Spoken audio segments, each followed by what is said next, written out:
wabarakatuh. Nepangkeun wasta abdi Safina Syakira.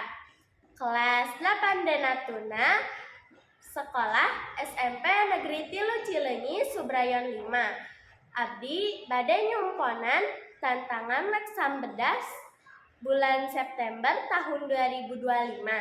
Nyaeta dongeng Sunda. Sasakala talaga warna. Baheula di Tatar Sunda aya hiji karajaan anu makmur jeung rahayatna hidup tentram. Karajaan eta ngaranna Kutatanggehan, dipimpin ku raja jeung ratu anu wicaksana, sanajan sagalana aya dina karaharjaan. Aya hiji kasusah nu sok nyimpen dina jero hate raja jeung ratu. Manehna ngan boga hiji anak, nyaeta Putri Rukmini.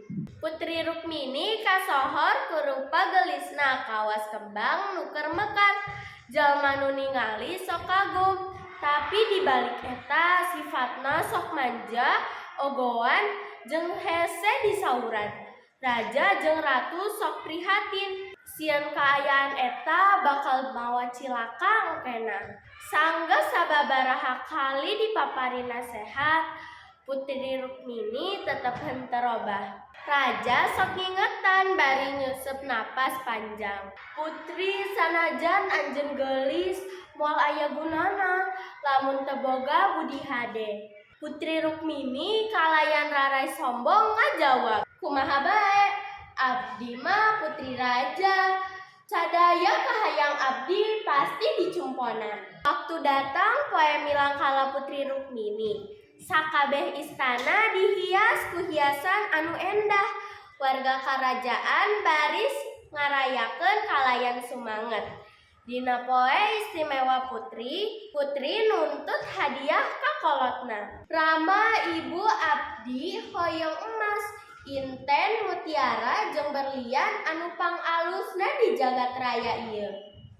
Ratu ngelus takak putrina bari semu hanjakal. "Mohon Putri, urang bakal ngasih hadiah, tapi ingat kudu bisa ngahargaan naon bae anu dipasihan." Telila hadiah datang, wadah ageng pinuh ku emas, inten mutiara jeung berlian anu ngagenclang, nepi ka ngaruaskeun jalma anu nyaksian.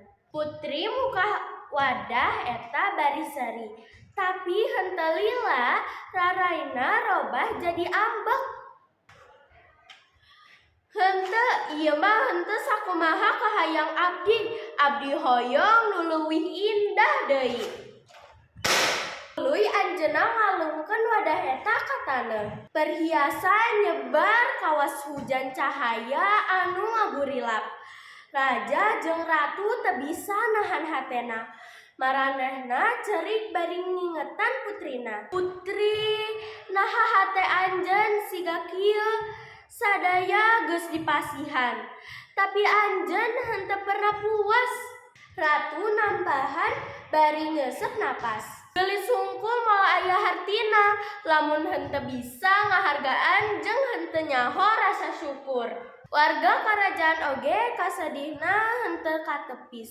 Maranehna milu cerik babarengan jeung rajana. Cipanon ngalir taya eureuna, beuki lila beuki loba. Nepi ka jadi cai anu ngalembereh jadi hiji talaga anu lega. Sakabeh karajaan Kutatanggehan tileulem dina cai eta. Di harita tempat eta disebut Talaga Warna. Sabab caina sok ngaburicak siga inten, mutiara, jeung berlian.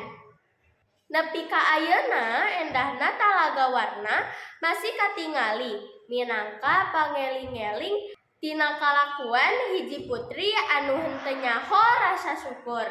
Hatur nuhun. Wassalamualaikum warahmatullahi wabarakatuh. Salam literasi.